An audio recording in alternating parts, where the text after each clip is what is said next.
Le Grand Matin Sud Radio, 6h, 10h. Benjamin Glaise, Laurence Garcia. Et pour le petit-déj de l'Actu, on retrouve nos deux éditorialistes que vous connaissez bien, Arlette Chabot. Bonjour Arlette. Bonjour. Ah, il y a un petit décalage de son. Bonjour.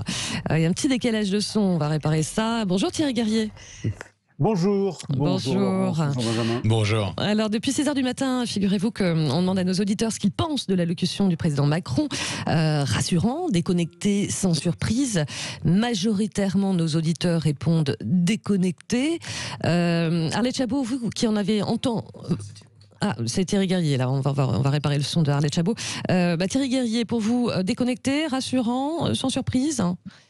Écoutez, sincèrement, je pense que, on ne veut pas dire qu'il est déconnecté, mais je comprends ce qui s'exprime dans ce vote. Parce que hier, on a vu un Macron qui n'était pas, d'un point de vue de son style, de sa présence, sur le ton habituel, et c'était volontaire. Moins théâtral. Il a joué le modeste, il s'est mis dans cette posture de modestie, presque d'humilité institutionnelle. D'abord, il faut noter qu'il a renoué avec une pratique qu'il avait totalement exclu depuis des mois, alors que c'est basique dans une démocratie de notre niveau. Se faire interpeller, se faire interroger, se faire tout simplement contredire, en l'occurrence par des journalistes qui, même s'ils ont été tout à fait professionnels, ont été relativement bienveillants. Ça, c'est un exercice que Emmanuel Macron exécrait. Et d'ailleurs, de temps en temps, il a dit « mais laissez-moi finir ». Bien, il redoute absolument cet adjectif d'arrogant qui lui colle à la peau depuis la gestion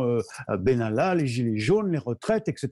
Mais est-ce que c'était pas uniquement de la com d'image, finalement C'est ça le sujet. C'est ça le sujet, voilà. Exactement. La question, c'est est-ce que les Français vont considérer que c'est crédible Ils ont bien senti qu'il y a une tentative d'essayer de renouer avec les Français. Les circonstances l'y ont obligé. Je ne vais pas revenir sur tout ce qu'on vient de citer, mais pour lui, il y a urgence. 600 jours, beaucoup moins si on considère que la campagne électorale va démarrer, pour pouvoir montrer qu'il y a, comme il le formule lui-même ou Jean Castex, un nouveau chemin. Très bien. Le nouveau chemin, par exemple, le maintien de la réforme des retraites peut-être être dissonant en ce contexte. C'est-à-dire qu'on peut se dire, oui, les 100 milliards donnés pour l'économie, alors qu'il n'était tout de même pas sur cette ligne de tels investissements publics. Bon, il y a la critique que c'est pas assez. Mais enfin, reconnaissons que là, il y a une enveloppe qui est différente de d'habitude en termes de pratique de l'État. Très bien.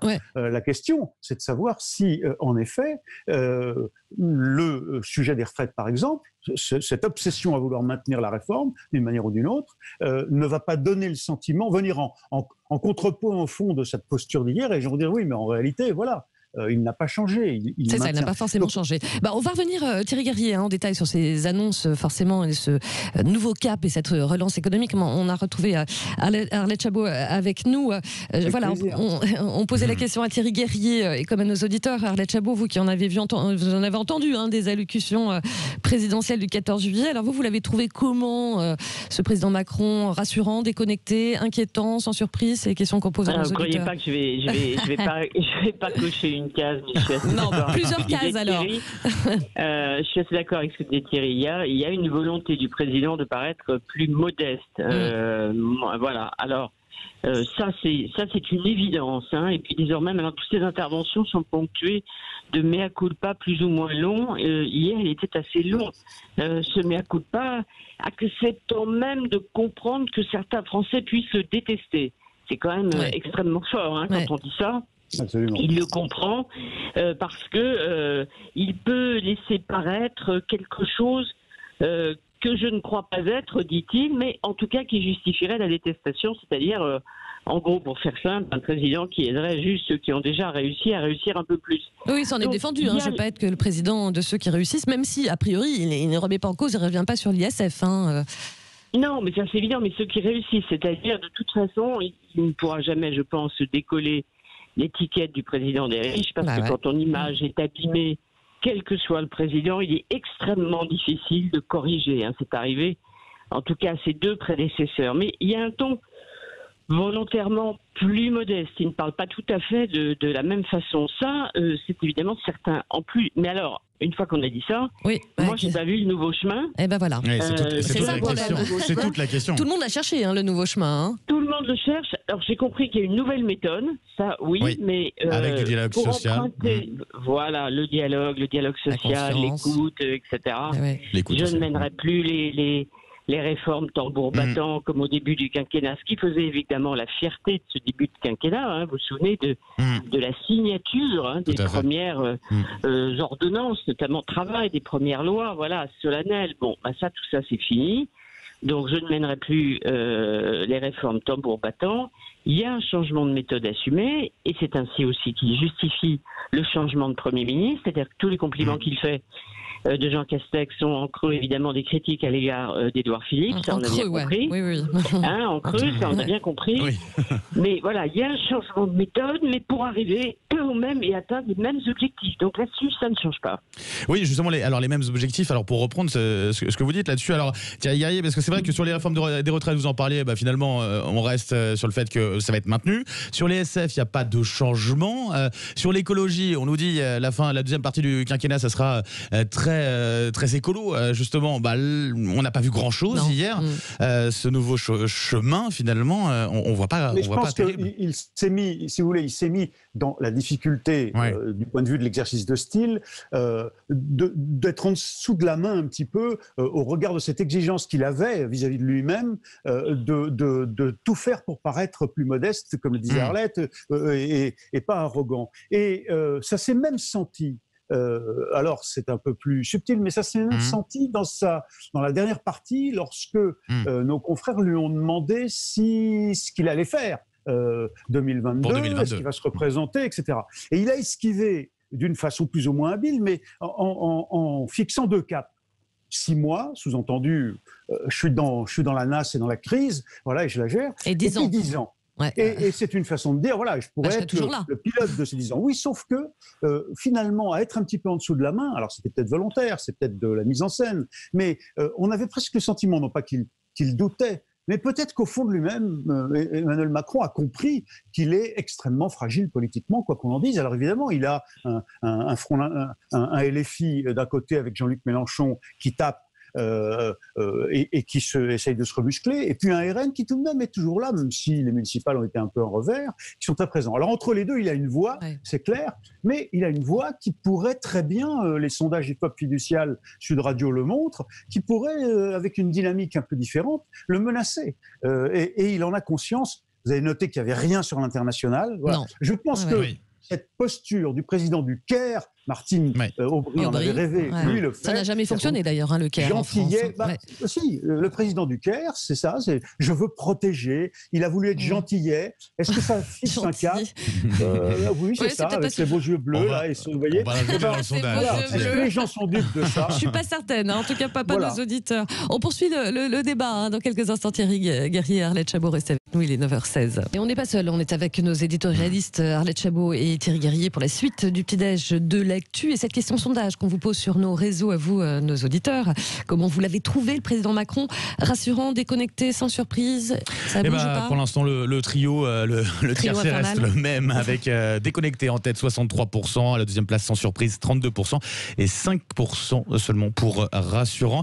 On va aller du côté du standard avec Mike qui nous appelle de Toulouse. Bonjour Mike. Bonjour à vous. Bonjour. Bonjour à tous. Bonjour. Alors comment vous l'avez trouvé, Emmanuel Macron? Je ne sais pas si j'aurai le temps de vous dire tout ce que j'ai à dire, mais je vais essayer de faire un résumé. J'ai pris quelques notes. Allez-y. On a bien compris que Emmanuel Macron, en tout cas, aime bien qu'on soit d'accord avec lui et pas en désaccord avec lui.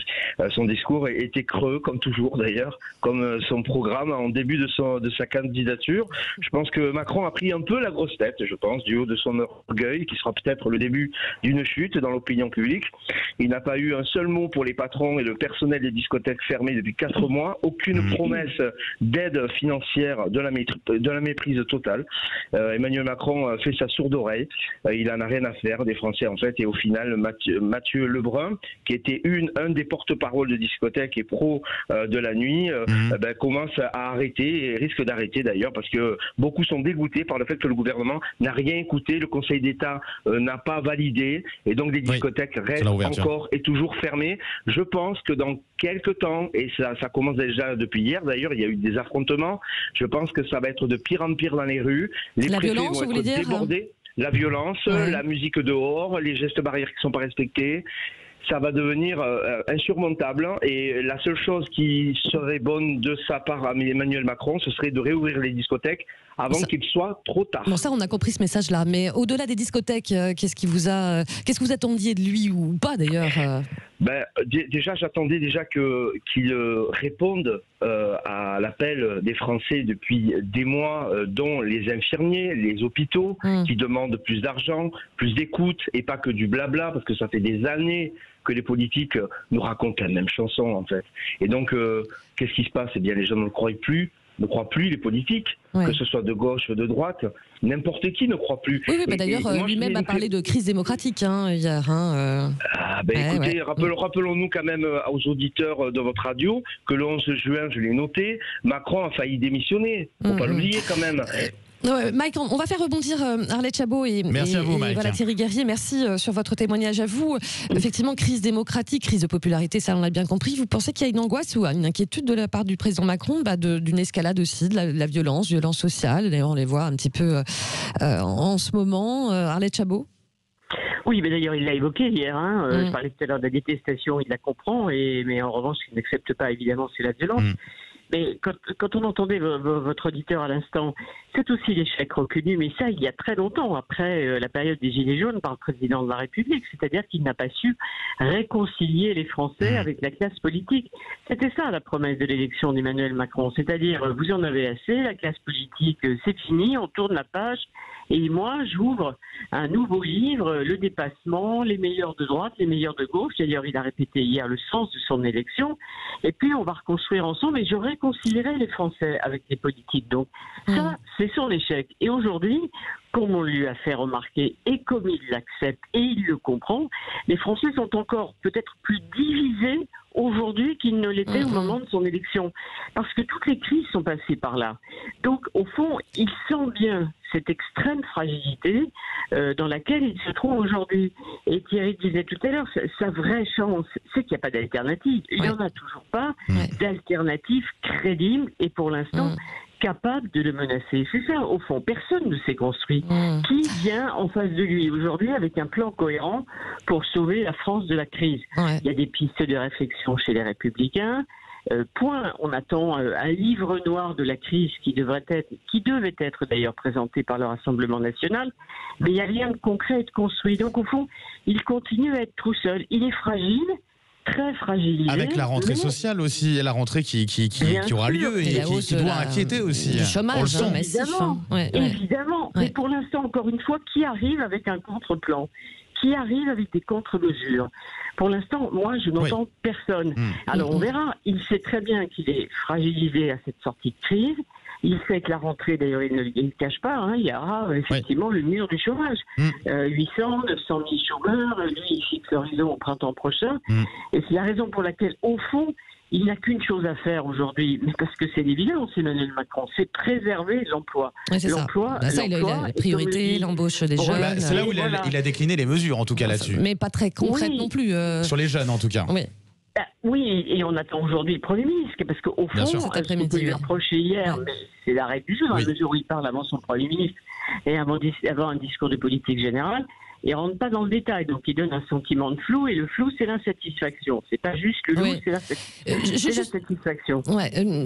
Juste une dernière petite question quand même, parce que là, la seule chose, entre guillemets, mesure concrète qu'il a annoncée hier, c'est ce fameux port du masque obligatoire dans les lieux clos publics, j'en perds mon latin, à partir du 1er août. On a envie de se dire, mais pourquoi pas maintenant? Là, il a voulu se montrer rassurant. Pourquoi pas maintenant et pourquoi attendre le 1er août, Thierry Guerrier? Ça, vous me posez une question qui me colle. Notre ministre de la Santé, Thierry Guerrier. Voilà. J'ai d'ailleurs entendu sur une station concurrente il y a quelques instants, en restant vous écoutez d'autres radios, vous et alerte. Je travaille, c'est-à-dire que je suis aussi ce qui se fait ailleurs. Et je voulais en particulier suivre les réactions de Jean-Luc Mélenchon. Évidemment, ça a été l'occasion pour Jean-Luc Mélenchon de souligner cette imprécision, ou plutôt cette date bizarre de pas maintenant, mais dans 15 jours. Le 1er août, par exemple. L'occasion pour lui de rebondir et de dire, vous voyez, de souligner ce passé récent qui était celui du flou, c'est-à-dire masque, pas masque, test, pas test. Bon, voilà, ça souligne ce côté un peu. Mais au fond, je voudrais rebondir moi sur ce qu'a dit Arlette. Elle a totalement raison. Je crois que le en même temps, qui est un échec, cette idée très noble de départ qui a créé un engouement et qui l'a fait élire des meilleurs de droite, des meilleurs de gauche dans ce pays, sur lequel il est resté hier parce que c'est son ADN, c'est sa nature. Eh bien, le en même temps, ça aboutit sur l'indifférence générale, c'est-à-dire l'abstention. C'est quand même ce chiffre de l'abstention municipale qui est alors sans précédent dans un contexte très particulier qu'est le Covid, bien entendu. Tout de même, la réalité est là. C'est-à-dire que même dans son propre camp, un certain nombre de gens, au-delà même de la problématique sanitaire, lui ont fait un bras d'honneur. Et c'est ça sa fragilité, parce que ça veut dire qu'il y a une attente pour ce que soulignait à juste titre Arlette. On ne voit rien venir, mais si demain il émerge un consensus d'une manière ou d'une autre, autour de Jadot par exemple à gauche, ou autour alors vous allez me dire, vous allez sourire, mais Jadot, président de la République, vous n'imaginez pas. Non, attendez, les dynamiques politiques, ça se crée. Et cette indifférence qui est l'expression aujourd'hui, au fond, d'un rejet de la classe politique, peut dans les 600 jours qui viennent, peut nous amener à des surprises. Et il a conscience de ça. C'est ça, cette extrême fragilité. Mais la question de la violence, c'est peut-être aussi ça, c'est qu'on n'a pas d'opposition actuelle qui recueille. C'est une des façons d'exprimer aujourd'hui son mécontentement, son rejet. Bon, voilà, en plus, pardon, mais il a mal géré cette affaire pendant les Gilets jaunes et on se retrouve dans la situation de forces de l'ordre qui font ce qu'elles peuvent mais qui sont collées au mur et qui aimeraient bien être dans une autre situation que de devoir toujours être radicales, ça c'est clair. Merci beaucoup Thierry Guerrier, merci beaucoup Arlette Chabot d'avoir été avec nous ce matin pour commenter cette allocution du président Macron.